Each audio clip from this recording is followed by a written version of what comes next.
Hello students, welcome all of you to study at home. Today we will discuss lesson 3, glimpses of the past. The meaning of the past is here. History, glimpse means short, brief. Knowledge, brief knowledge you can say.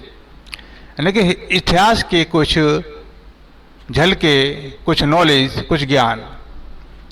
Before you read, here are some pictorial glimpses of the history of our country from 17th century 57 to 18th century 57.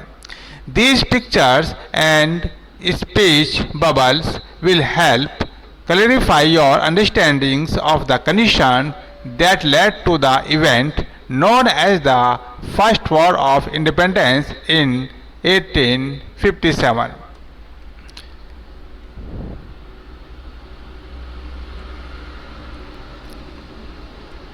The martyr.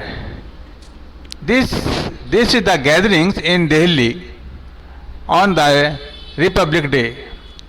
Here Lata Mangeshkar singing a song written by Pradeep. The martyrs. At a function in Delhi, Delhi के एक function के तहत, दिल्ली में function है, गणतंत्र दिवस का function है, रिपब्लिक डे का फंक्शन है, and Pandit Nehru, first prime minister of India, was sitting there. And here Lata Mangeshkar start to sing a song. Oh my countrymen, let's your eyes fill with tears as you recall the sacrifice of India's martyr. ए मेरे वतन के लोगों, जरा आंखों में भर लो पानी. This is the song and it is the very popular songs.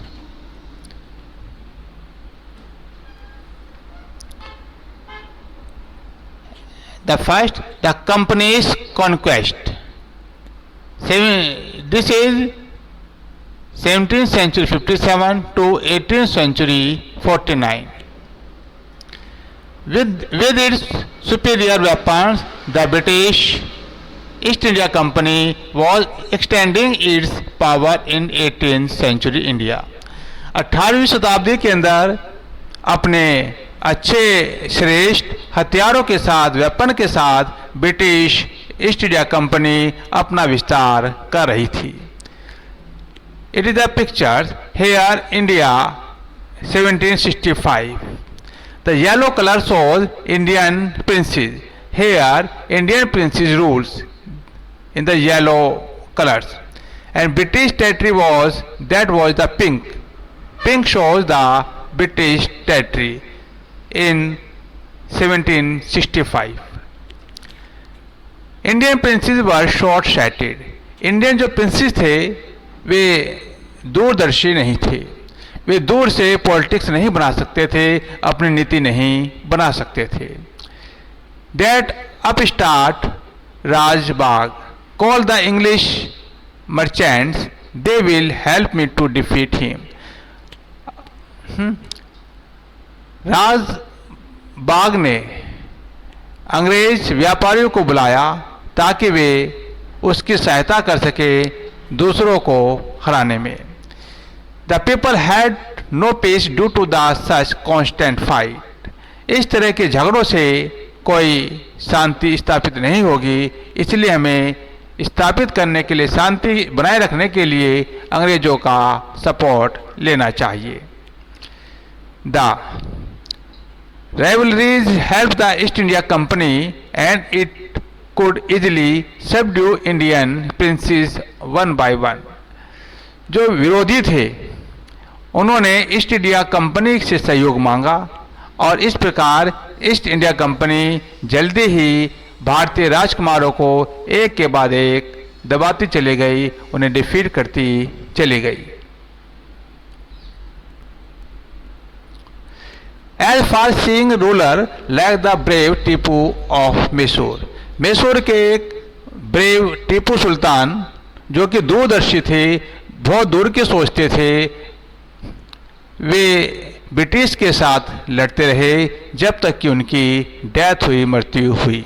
यानी कि मरते दम तक वे ब्रिटिश के साथ युद्ध करते रहे। Thank God, how did Indian react to this conquest?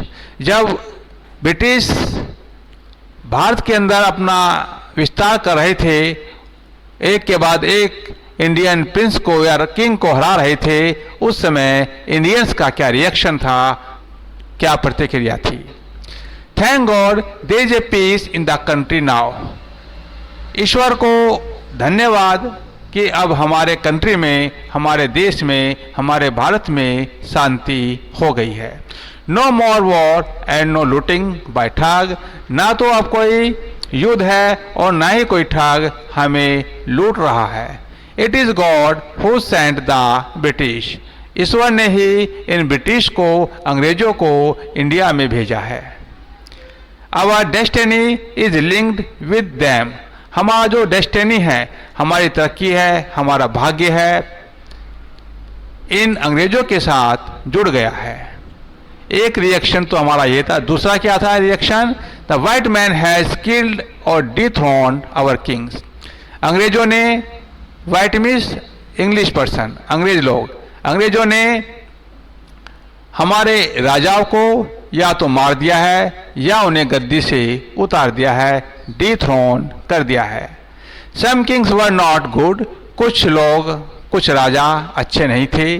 But after all they were of this land. फिर भी वे किंग, वे राजा हमारे लैंड के थे, हमारे देश के थे। There are two kinds of reaction. कुछ हैप्पी हैं और कुछ इस बात को महसूस कर रहे हैं, फील कर रहे हैं कि जो ब्रिटिश हैं ये अपने नहीं हैं, फॉरेनर हैं। जो इंडियंस किंग थे वे जैसे भी थे हमारे थे। Now we have become slaves of foreigner. अब तो हम फॉरेनर्स के, अंग्रेजों के, विदेशियों के गुलाम बन गए हैं।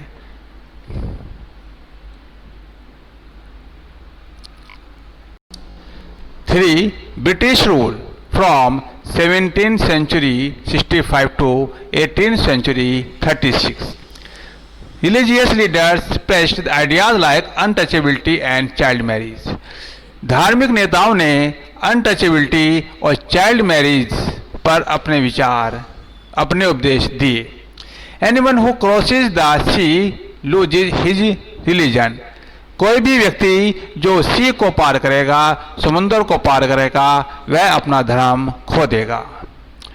All the miseries in the world is due to women. इस संसार की जितने भी मिजरीज हैं, कष्ट हैं, परेशानियां हैं, उन सब का कारण वीमेन है, लेडी है। The truth was that Indians had lost self respect. सच्चाई तो ये है कि इंडियंस अपना आत्मसम्मान खो चुके थे, सेल्फ रिस्पेक्ट खो चुके थे। The British scorn them. अंग्रेज उनको डांटते थे, फटकारते थे, चाइड करते थे। अब there are two English person and they are talking about the Indians. दो अंग्रेज हैं, इंडियंस के बारे में बातचीत कर रहे हैं। The natives are unworthy of trust, incapable of honesty. जो नेटिव्स हैं, नेटिव मीन्स इंडियंस, इंडियन जो हैं वे ट्रस्ट के काबिल नहीं हैं और ईमानदारी के काबिल नहीं है। वे ईमानदार नहीं है, उन पर ट्रस्ट नहीं किया जा सकता। One person was standing, that is Indian. एक भारतीय है जो खड़ा है, इनकी बात को सुनकर कहता है ट्रू, बिल्कुल ठीक। योर ऑनर्स, बिल्कुल ठीक आपने कहा sir, but I am honest, परंतु मैं ईमानदार हूं। Being merchant the British wanted quick profit. व्यापारी होने के कारण अंग्रेज जल्दी प्रॉफिट चाहते थे, फायदा चाहते थे। Their heavy taxes forced farmers to abandon their field. उनके बहुत अधिक कर ने किसानों को अपने खेत छोड़ने के लिए विवश कर दिया, उनको मजबूर कर दिया। But your man are taking all my crops. अब एक किसान कहता है यहाँ पर कि आपके जो आदमी थे वे सारी फसल ले गए हैं। You are still in arrear. अब उसका आंसर क्या होता है? परंतु फिर भी बचा हुआ है, एरियर है, बाकी बचा है। If you don't pay next week, यदि अगले हफ्ते नहीं दोगे, I will send you to jail, मैं तुम्हें जेल में डाल दूंगा।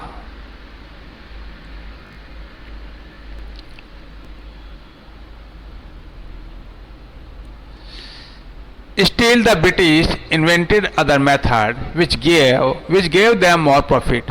अंग्रेजों ने अब दूसरे तरीके ढूंढ लिए थे अपना फायदा लेने के लिए। The goods manufactured in England, वह सामान जो इंग्लैंड में बनता था, should not have any import duty, उस पर कोई भी इंपोर्ट ड्यूटी आयात कर नहीं लगेगा भारत में लाने के लिए। इंग्लैंड का जो सामान बनेगा उसे भारत में लाने के लिए उस पर कोई भी ड्यूटी चार्ज नहीं लगेगा। ए गुड आइडिया, एक अच्छा विचार है। The East India Company law began to cripple Indian industries. East India Company के जो नियम थे, जो कानून थे, उन्होंने इंडियन इंडस्ट्रीज को, भारतीय उद्योग धंधों को नष्ट करना शुरू कर दिया। Inevitable famine followed between 18th century 22 and 18th century 36. 15 lakh Indian died of starvation. 1822 से लेकर 1836 में के बीच में 15 लाख भारतीय भूख के कारण मर गए। The British policies ruined the expert artisans and their business. जो ब्रिटिश पॉलिसीज थी, अंग्रेजों की जो नीति थी, उसने हमारे कुशल कारीगर को और उनके बिजनेस को बंद कर दिया, उसको बर्बाद कर दिया।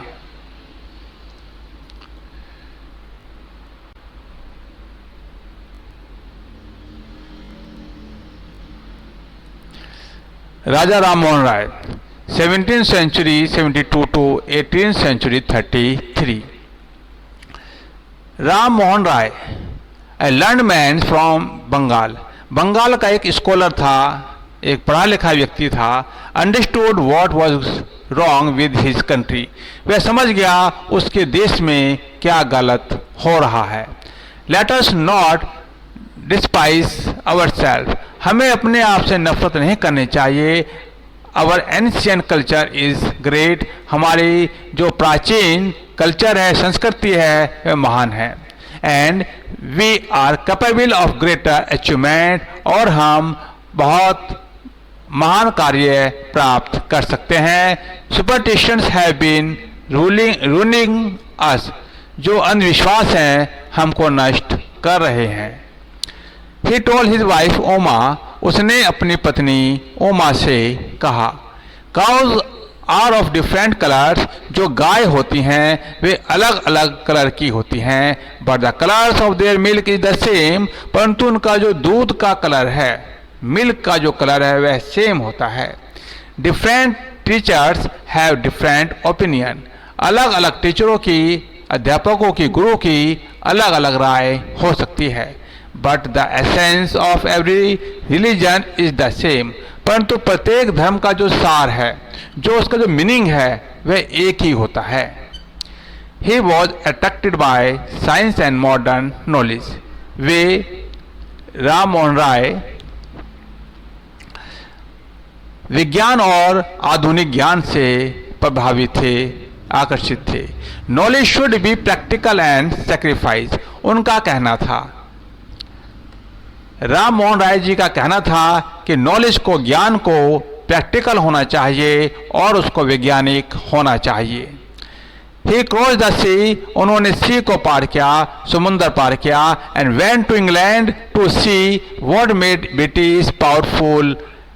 और इंग्लैंड चले गए ये देखने के लिए कि इंग्लैंड में ऐसा क्या है जिसने उन्हें इतना अधिक शक्तिशाली बनाया है।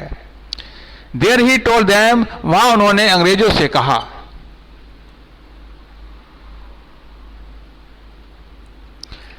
he was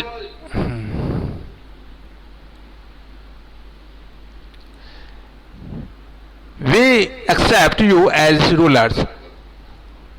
हम तुम्हें इट्स मीन्स ब्रिटिश को, यू मीन्स ब्रिटिश, हम तुम्हें शासक के रूप में, राजा के रूप में एक्सेप्ट कर लेंगे, स्वीकार करेंगे।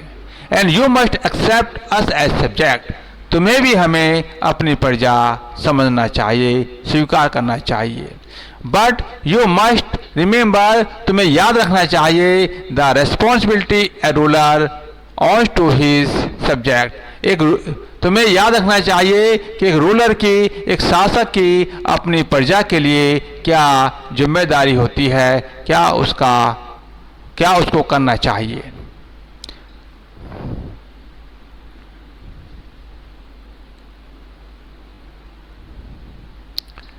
Occupation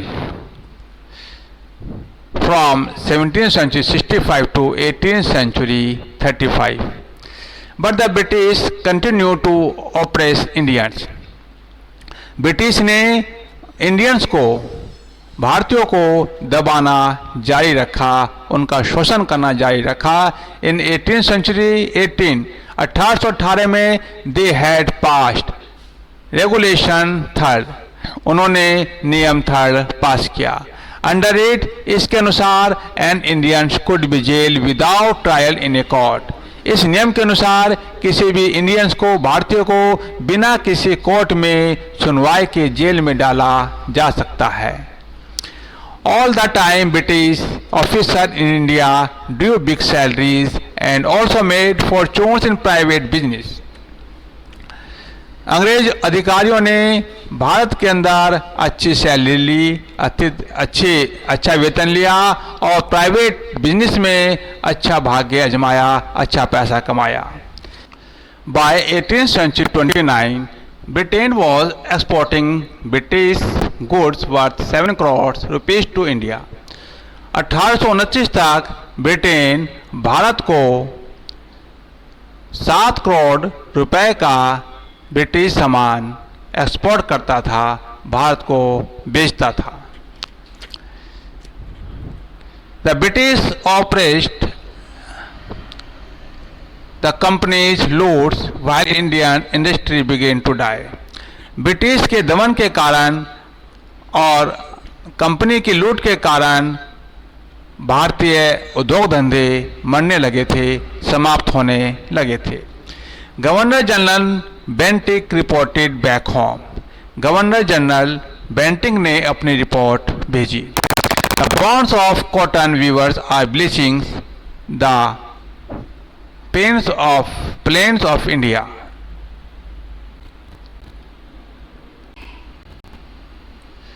dissatisfaction, असंतोष from 18th century 35 to 18th century 56, 1835 से 1856। Education India was in Persian and Sanskrit, Bharat में जो शिक्षा थी, एजुकेशन थी, वह पर्शियन में और संस्कृत में थी। इन 1835, 1835 में an English man name Macaulay suggested a change, एक अंग्रेज जिसका नाम मैकॉले था, उसने सुझाव दिया।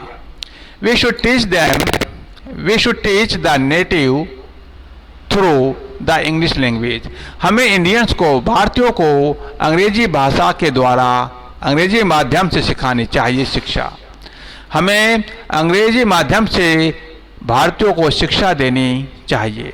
आई एग्री, मैं आपके बात से सहमत हूँ। English education produce clerks to home the British give petty jobs, अंग्रेजी शिक्षा से बाबू उत्पन्न होंगे जिन्हें हम बहुत कम सैलरी पर नौकरी देंगे, बहुत छोटी नौकरी देंगे।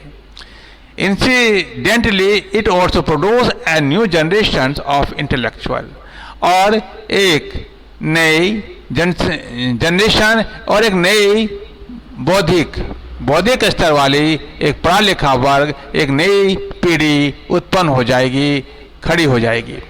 We must educate our brother, हमें अपने भाइयों को शिक्षित करना चाहिए। Brother means Indians, and try to improve their material condition, और उनकी आर्थिक हालत में सुधार करना चाहिए।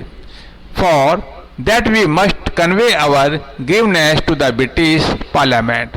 हमें अपनी समस्याओं को ब्रिटिश पार्लियामेंट में पहुंचानी चाहिए. By 1856, 1856 तक, the British had conquered the whole of India. British पूरे भारत को जीत चुके थे.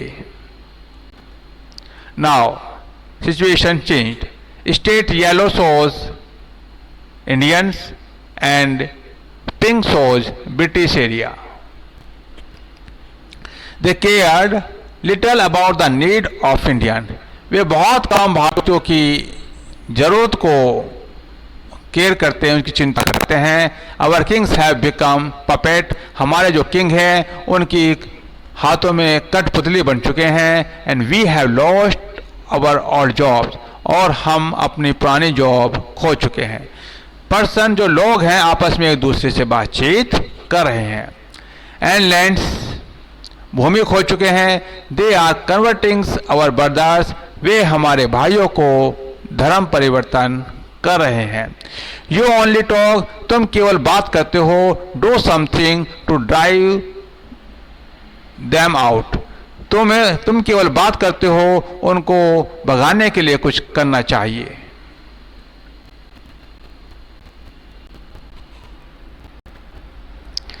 द स्पार्क, चिंगारी, विद्रोह. Taxes continue to the ruins to the peasants. किसानों को टैक्स जारी रहे और टैक्स के कारण किसान बर्बाद होते रहे. इन बंगाल में the Santhals who had lost their lands. Santhal जिन्होंने अपनी भूमि खो the under new land rules, अपने नए भूमि के नियम के अनुसार. Become desperate. वे बहुत दुखी हुए. इन 1855, 1855 में they rose in rebellions and massacre European and their supporter alike. उन्होंने विद्रोह कर दिया और उन्होंने यूरोपवासियों को, अंग्रेजों को और उनके समर्थन वाले जो भी आए उन सबको उन्होंने मार दिया, उनकी हत्याएं कर दी. Discontent was brewing in the East India Company army too. East India company की जो सेना के अंदर भी असंतोष फैल गया. The white soldier gets huge pay to live in servants.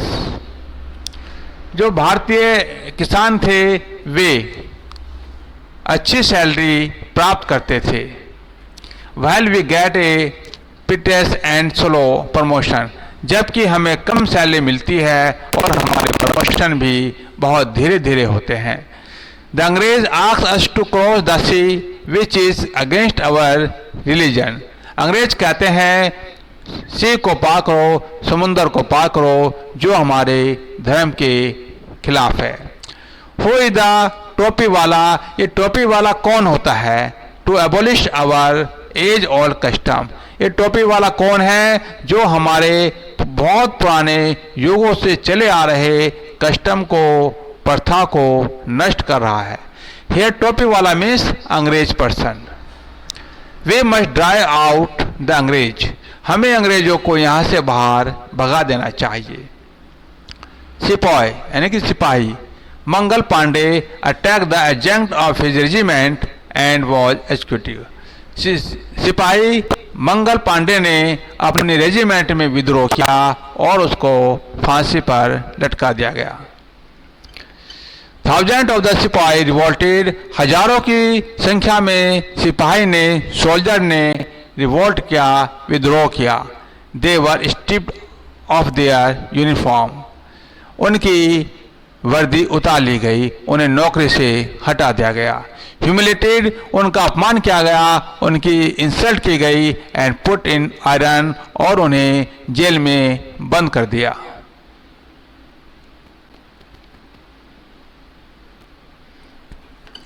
Few Englishman had care to understand Indian custom और people mind.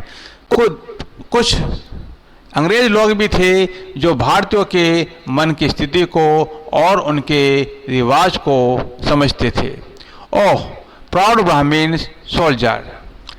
Hey Brahmin soldiers, do you know, क्या तुम्हें पता है, that the grease on the bullet you have to bite is made from the fat of cows and pigs, कि जो bullet है ये जिसे तुम दांत से फाड़ते हो या तोड़ते हो, यह गाय या सूअर की चर्बी से बनी है, चर्बी लगी होती है इसमें। व्हाट, क्या, the white man has deceived us too, white man ने हमें भी ठगा है। ये एक मुस्लिम सोल्जर्स भी कहता है कि अंग्रेजों ने हमें भी ठगा है। Soon chapatis were sent from village to village, जल्दी ही एक गांव से दूसरे गांव में रोटी भेजी गई। टू टेल द पीपल, लोगों को यह बताने के लिए, that their emperor would want their service, कि उनका राजा, उनका सम्राट उनकी सेवा चाहता है। Yes, all my village man will be ready, हाँ मेरे गांव के सभी लोग तैयार हैं। Similarly lotus flower circulated among Indian soldier, इसी प्रकार सिपाहियों में सोल्जर्स के अंदर लोटस के फूल को सर्कुलेट किया गया, भेजा गया, बांटा गया। डेथ टू द फॉरेनर, इन फॉरेनर की, विदेशियों की मौत आएगी। The masses gave all help and shelter to the patriot, लोगों ने देशभक्तों को अपना पूरी सहायता दी और उनको रहने के लिए जगह भी दी। Revolt 1857, then there was a violent outbreak at Meerut, Meerut के अंदर विद्रोह शुरू हो गया। द सिपाही मार्च टू दिल्ली, जो सिपाही थे, जो सोल्जर्स थे, दिल्ली के लिए चल दिए। Long live our emperor Bahadur Shah, हमारा सम्राट बहादुर शाह जिंदा रहे, लंबी आयु हो।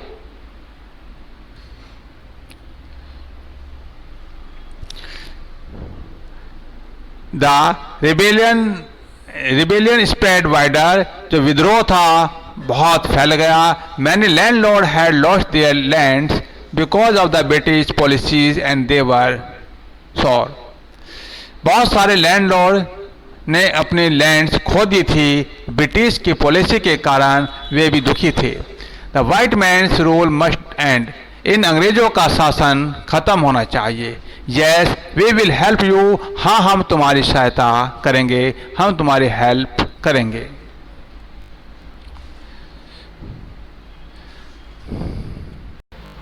The fight for freedom 1857, many former rulers like Begum Hazrat Mahal of Lucknow were bitter, Lucknow की बेगम हजरत महल की तरह बहुत सारे फॉर्मर रूलर्स, भूतपूर्व शासक बहुत नाराज थे। The white man has taken away my kingdom, Hazrat Mahal ने कहा, बेगम हजरत महल ने कहा, the white man has taken away my kingdom, ये इन अंग्रेजों ने मेरे राज्य को छीन लिया है।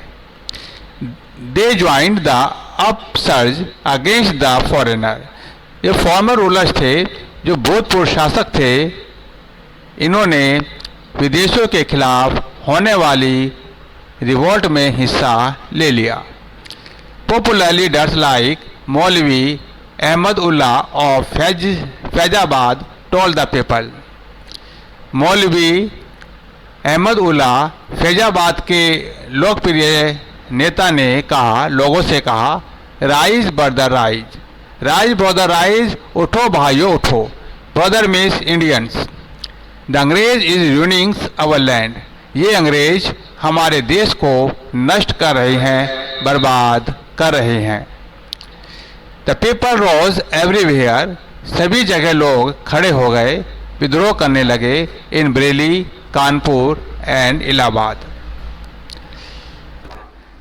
Azimullah Khan told Tatya Tope, we should have Peshwa Nana Sahib as our leaders in this war of independence, इस आज़ादी के युद्ध में हमें अपने नेता पेशवा नाना को इसका नेता मानना चाहिए।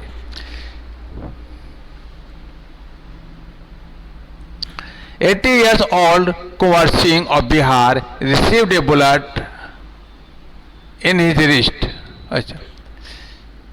The patriots pounced upon the British and fought pitched battle all over North India.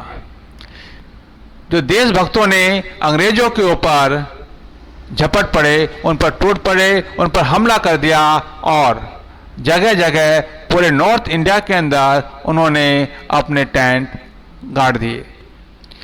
80 years old Kunwar Singh of Bihar received A bullet in his wrist. 80 साल के बूढ़े कुंवर सिंह के हाथ में एक गोली लग गई. रिस्ट मींस कलाई, उसके कलाई में एक गोली लगी. Mother Ganga, this is my last offering to you.